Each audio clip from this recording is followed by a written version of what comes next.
The final girl, possibly horror's biggest trope. You know it, you love it, you need somebody to root for, or else what was the point of watching the movie?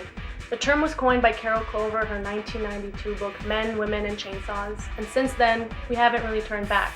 It's become a staple of the genre. It's the heroine that's left standing at the end, usually covered in blood. She's defeated the monster, probably because she's smarter than everyone else. So who are these glorious final girls? Everyone's always yapping about Sydney, Laurie, and Nancy. Don't get me wrong, they're badasses and they deserve the title. If I ever find myself in a horror movie, I hope I put up half as much of a fight as they do.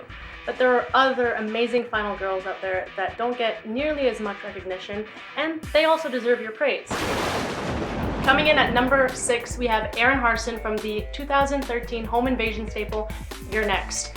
Erin decides to join her boyfriend during his family reunion. Not awkward at all. Things are going relatively well until someone is killed by a crossbow fired through the window. Cue an evening interrupted by a bunch of weirdos in animal masks. As everyone else gets picked off, Erin puts up one hell of a fight. She grew up in a survivalist compound in Australia, and granted, it gives her an advantage that a lot of other final girls don't have, but still, it's impressive to see. She was born to be a final girl.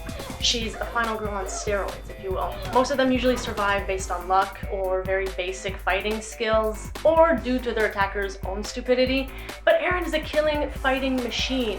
She comes out victorious in the end, only to find out that her boyfriend orchestrated the entire thing. And in true final girl fashion, instead of giving in when he bribes her and offers her an engagement, she snuffs him out without a second thought. So that's why she's number 6.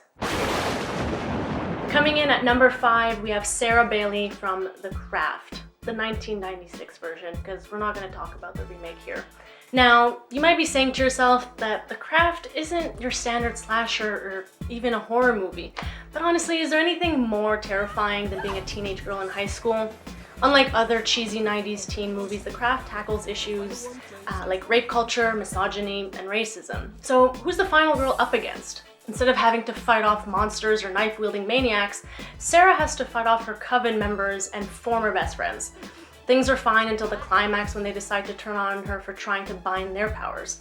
They torment her with snakes and rats, convince her that her parents died in a plane crash, and even go as far as trying to get her to kill herself. Most final girls just have to deal with physical pain, but these mind games take the horror to the next level. Even in the face of all this bitchiness, Sarah fights them off and is literally the final one among them to keep her powers. That's why she's number 5. Coming in at number 4, we've got Needy Lesnicki from Jennifer's Body.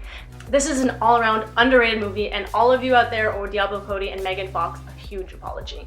But that's not what we're here to talk about today. This 2009 masterpiece, This Is a Hill I Will Die On, has a great twist on the concept of the final girl, just like The Craft.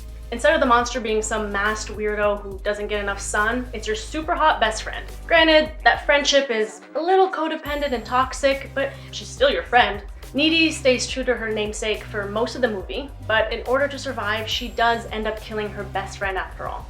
She gets placed in an asylum, but she's a badass now, and even that can't stop her. She escapes and decides to take revenge to the next level and decides to murder the members of the band that tried to sacrifice Jennifer. We're all left hanging after that, but we all know she's the last one standing. That's why she's our number 4. Coming in at number 3, we have Maddie Young from Hush.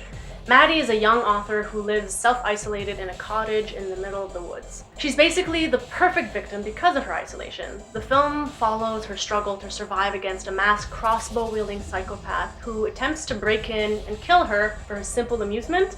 Compared to the other girls on this list, she's at a severe disadvantage. She's deaf-mute. She can't hear what's going on around her. Despite this, she puts up one hell of a fight.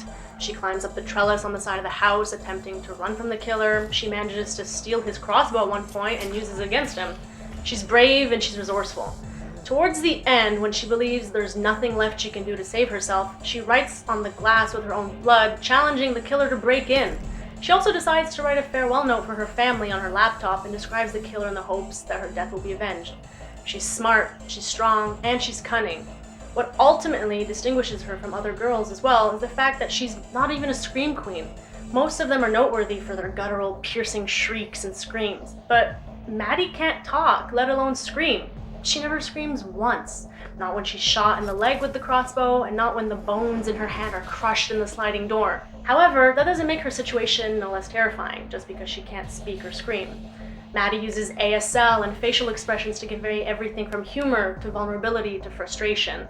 Maddie's a final girl who defies the genre's conventions by not screaming once, but nonetheless, the audience still empathizes and roots for her. That's why she's number 3.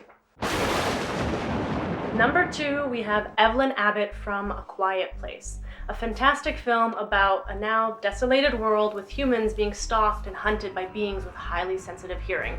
Evelyn, her husband, and their 3 kids are seemingly all alone and are simply trying to survive each day. They scavenge for food and medicine and have managed to build a quaint compound for themselves.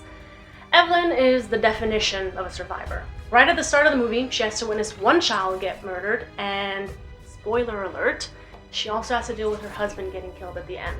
And most of the movie, she's pregnant. For those of you who have never experienced a literal human being growing inside of you, it's hard enough walking up the stairs or even trying to tie your shoelaces.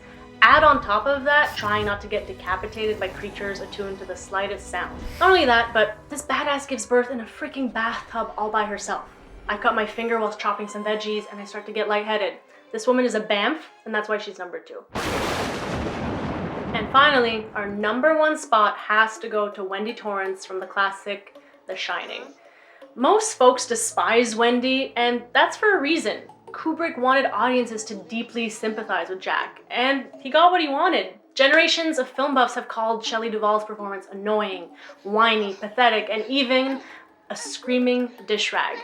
But when you consider the torment that she had to endure at the hands of the director while filming, you can start to empathize with her instead. Wendy's a true survivor and an unsung hero. Honestly, she doesn't deserve the hate that she gets, and we need to give her more respect. Jack sleeps in most of the time and barely does any of the caretaking he was supposed to do. Wendy's the one who takes care of things around the hotel while also taking care of their son. Wendy displays her skills on multiple occasions when defending herself. She knows when she needs to arm herself, and even if it's against her husband, she'll do it. The scene where she hits Jack with the bat on the staircase is where she truly overcomes her status as the victim. Because what does she do after knocking him out? She doesn't just run away hoping that the problem fixes itself. She locks him up. She knows what she needs to do, and she does it. When she hides in the bathroom with her knife and slashes him once he breaks through the door, she does what's necessary. Wendy knows how to fight, and in the end, she's the one who escapes with Danny. If that's not final girl energy, then I don't know what is. So those were our top 6 underrated final girls. If you liked it and you want to see more, please comment down below, hit that like button, and subscribe. We will see you next time.